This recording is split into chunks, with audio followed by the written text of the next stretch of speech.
السلام علیکم پاکستان، میرا اور آپ کا پاکستان۔ کل کے ویلاگ میں میں نے بڑی امپورٹنٹ نیوز آپ کے ساتھ شیئر کی تھی کہ پیپلز پارٹی اور نون لیگ کے کچھ لوگ ہیں جو عمر ایوب کے حق میں ووٹ دیں گے۔ ذوالفقار علی بھٹو صاحب کا کیس جو سپریم کورٹ کے اندر لگا ہوا تھا، اس سے ریلیٹڈ جب وہاں پر بلاول بھٹو زرداری موجود تھے اور جب انہوں نے اسپیچ کی تو وہاں پر ایک سوال جب ان سے کیا گیا، یہ اس بات کا ثبوت ہے میرے کل کے ویلاگ کا کہ آج انہوں نے کیا بات کہی۔ یہ بات سنیں ذرا، بلاول بھٹو زرداری کیا بات کر رہے ہیں۔ اب اگر میں نے مسلم لیگ کو ووٹ دینا ہے تو میں اپنے ٹرمز میں مسلم لیگ کو ووٹ دوں گا نا، نون لیگ کے ٹرمز پہ آ کے نون لیگ کو ووٹ کیسے دے؟ تو اب میں سمجھتا ہوں کہ جو ہمارا ڈائیلاگ کمیٹی ہے،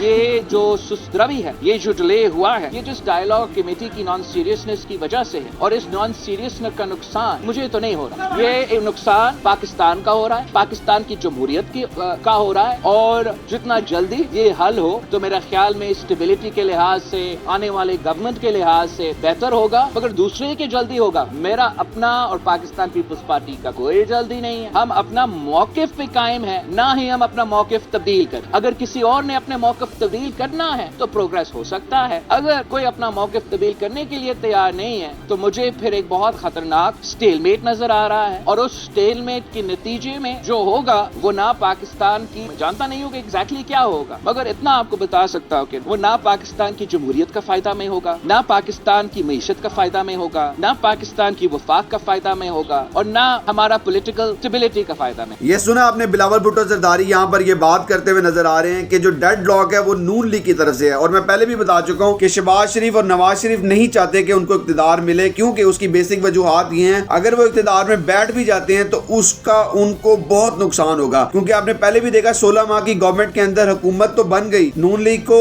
وزارت تو مل گئی، لیکن جو سب سے زیادہ نقصان اٹھایا وہ نون لیگ نہیں اٹھایا۔ اس دفعہ ان کا لاہ عمل یہ ہے کہ ہم جو ہے وہ پی ٹی آئی کے عمر ایوب صاحب جو نومینیٹ کی گئے پی ٹی آئی کی طرف سے پرائم منسٹر شپ کے لیے، ان کو الیکٹ کروا دیں، اور اس کے بعد جب وہ ناکام ہو جائیں تو پھر اس کے بعد ہم کہہ دیکھیں ہم نے کہا تھا نا بھائی ہمیں حکومت بنانے دو، اور انہوں نے حکومت نہیں بنانے دی، انہوں نے کہا جی ہمارے جو ہیں وہ امیدوار زیادہ ہیں تو ہم نے آپ کو موقع دیا حکومت بنانے کا، اب آپ سے کچھ ہو نہیں رہا تو اب ہم اپنا پرائم منسٹر شپ کے لیے بندہ نومینیٹ کرتے ہیں، پھر شہباز شریف کو الیکٹ کیا جائے گا اور وہ اقتدار میں بٹھایا جائے گا۔ دوسری طرف آج متی اللہ جان نے جب سوال کیا پریس کانفرنس کے اندر بلاول بھٹو زرداری سے کہ آپ ہمیں یہ بتائیں کہ اسٹیبلشمنٹ کا سیاستدانوں کے ساتھ کیا کردار ہے، تو اس کے اوپر ان کا بڑا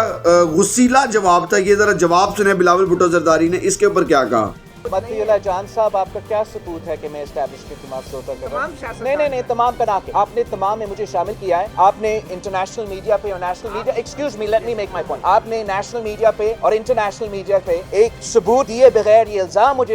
پہ لگایا کہ میں سودا کر رہا ہوں۔ تو اب عدالت میں ہم کھڑے ہیں، اگر آپ کے پاس ثبوت نہیں ہے تو وہ بتائیں، اگر ثبوت ہے تو مجھے بتائیں کہ کون سا ثبوت ہے کہ میں سودا کر رہا ہوں۔ یار آپ عدم اعتماد بھی کہہ رہے ہو، پھر کیا ثبوت ہے؟